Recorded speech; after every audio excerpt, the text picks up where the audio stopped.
Sam এবং তৃষার সাজানো খেলাতে এবার বাজি মেরে দিল ঈশান। হ্যাঁ বন্ধুরা, ভিডিওতে লাইক দিয়ে দেখতে থাকুন। যে মুহূর্তে কিনা অনুশ্রী চিন্তিত হয়ে পড়ে এবং বলতে থাকে যে কিছুতে বুঝতে পারছে না, হায় ভগবান, কোনো মতে আবার ওই স্যাম কোনো মতে ঈশানকে জিম্মি করে ফেললো না তো? যদি সেরকমটা হয়ে থাকে আমি এবার কারোর সহযোগিতা নিতে পারবো না, তার কারণ সমস্ত লোকের এখানে ব্যস্ত হয়ে পড়েছে এবং কুসুম তো এমনিতেই নিজের জ্বালায় মরছে।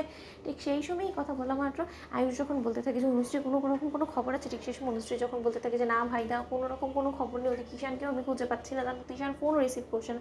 অন্যদিকে ঈশান যখন কিনা শঙ্করের সাহস জোগাতে থাকে এবং বলতে থাকে যে শঙ্কর কাকা তুমি কী চাও বলো তো, যে আমার ভাইদা জীবিত থাকা সত্ত্বেও মরা মানুষের মতন বাঁচুক এবং কুসুম এবং ভাইদা একে অপর থেকে চিরকালের জন্য আলাদা হয়ে তোমার কি মনে হয় ওরা আদৌ সুখী হবে বলো তো? এবং তার থেকেও বড় কথা, আমাদের গাঙ্গুলি পরিবারটা তো সম্পূর্ণরূপে নরকে পরিণত হয়ে যাবে, কারণ আমাদের গাঙ্গুলি বাড়ির যদি যোগ্য বড় বউ হিসেবে যদি কেউ থেকে থাকে সেটা একমাত্র জাদুকর, সেটা আমরা সমস্ত লোকেরা যেখানে মেনে নিয়েছি শুধুমাত্র মা বাদে।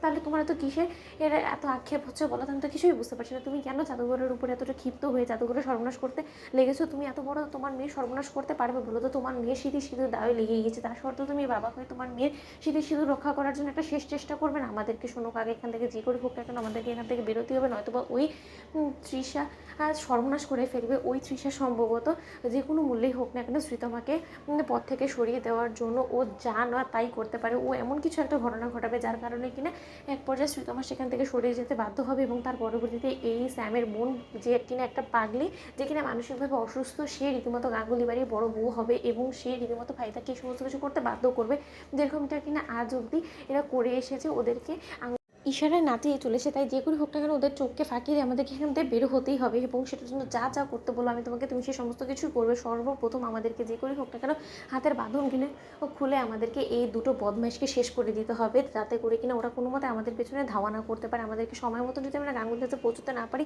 তাহলে কিন্তু অনেক বড় একটা অলক্ষণী কাণ্ড ঘটে যাবে কাকা।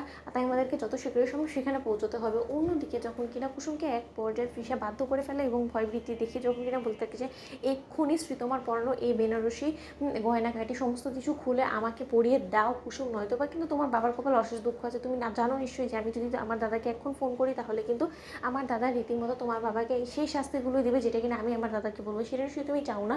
তাহলে যেটা বলছি সেটা করো। ঠিক সেই সময় এক পর্যায়ে কুসুম যখন কিনা বাধ্য হয়ে শ্রীতমা আর পরানো সমস্ত কাপড় চোপড় গয়নাঘাটি সমস্ত কিছু খুলে যখন কিনা তৃষাকে দিয়ে দেয় এবং তৃষার পরানো সমস্ত কাপড় চোপড় যখন কিনা এক পর্যায়ে শ্রীতমার গায়ে পরিয়ে দেয় কুসুম এবং তার পরবর্তীতেই তৃষা যখন বলতে থাকে যে নাও এবার তো শুভদৃষ্টির জন্য আমাকে প্রস্তুত হতে হবে, এবার তো আমাকে পান পাতা দিয়ে মুখ ঢেকে গাঙ্গুলি হাউসে নিয়ে যেতে হবে। আমি প্রথমবারের মতন আমার শ্বশুরবাড়িতে যেতে চলেছি এবং আমার স্বপ্ন পূরণের এক ধাপ এগিয়ে যাবো। আমাদের জাস্ট আর 10 হয়েছে না। তো বন্ধুরা লাইক কমেন্ট শেয়ার করো, সাবস্ক্রাইব করতে ভুলো না।